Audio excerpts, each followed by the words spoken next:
The world was alive. Passing by people walking down the sidewalk, aisle at the grocery store, hallway at your workplace, people and community were everywhere until we recall all too well the time of COVID-19. The world seemed to have come to a screeching halt. None of us knew what to expect, and we all had to venture through that season alone. Staying a minimum of 6 feet apart was tragic for just about everyone. I knew some families who even secluded themselves from each other in their own homes.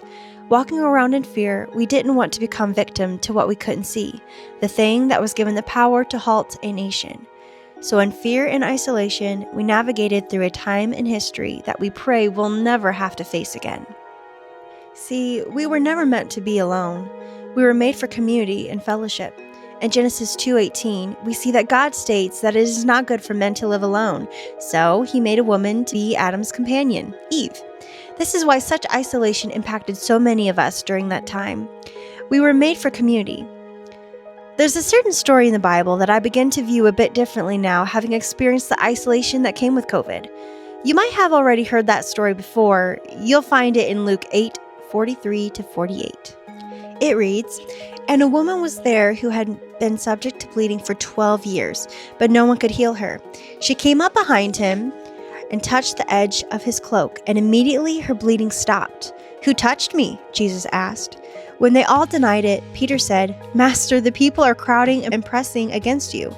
But Jesus said, 'Someone touched me. I know that power has come out from me.' Then the woman, seeing that she could not be unnoticed, came trembling and fell at his feet. In the presence of all the people, she told why she had touched him and how she had been instantly healed. Then he said to her, 'Daughter, your faith has healed you. Go in peace.'" Nameless, sick, alone, and desperate. This woman's story made it into the Bible, and this is all we have to describe her. Though sad as it is, it paints a picture worth 1,000 words, one that relates to more of us than we like to think it does. In those days, bleeding was considered unclean. Anything that was bleeding or had blood on it could not be touched, and if it was touched, there was a long process, 7 days in fact, to go through to be cleansed. So for 12 long years, this woman lived in complete isolation because she was considered unclean. If this isn't bad enough, it does in fact get worse. Another thing to note in those days is that a woman's value was strictly based on childbearing. She had no job or purpose outside the home. She was to tend to the home and birth children into the home. If you weren't bearing children then, you bore shame.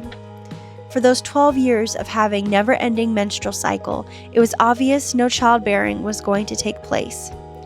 It wasn't like she was sitting at home twiddling her thumbs during those 12 years either. Mark 5:26 says that she had spent all of her money seeing many doctors in pursuit of finding healing. It even states in this passage that her condition got worse rather than better. This woman had gone through all of her resources.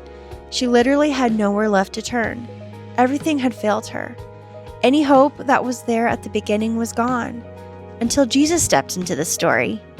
Word was beginning to spread like wildfire that Jesus could and was healing people left and right. Thousands of people began seeking him for healing, and in one final attempt for healing, this woman was one of them. Touching anyone in her condition was a huge no in that day, but she had faith that it would only take a single touch. So she threw Jewish custom to the wind and touched his garment anyway. Jesus immediately noticed and turned around, asking who had touched him. He already knew. But I think this part is just as powerful as the part where the woman reaches out in faith. He's calling her out of her hiding. He's letting her know that for the first time in 12 long years, someone recognizes her presence rather than ignored it. You could end this story right here and label it as one of the greatest healing stories in the Bible. But it gets even richer. When she comes forth and admits she's the one who touched him, the first word out of his mouth when he begins to speak directly to her is, "Daughter." She was most likely expecting rebuke of some kind due to breaking Jewish protocol, but instead, she's met with love.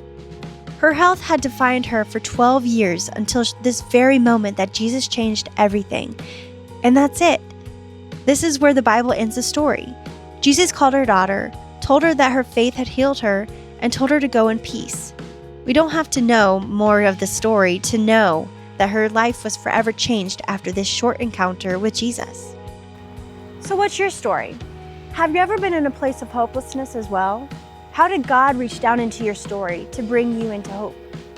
Or maybe you're still in the thick of it, wondering if hope is even possible. Jesus wants us to reach out to him as well.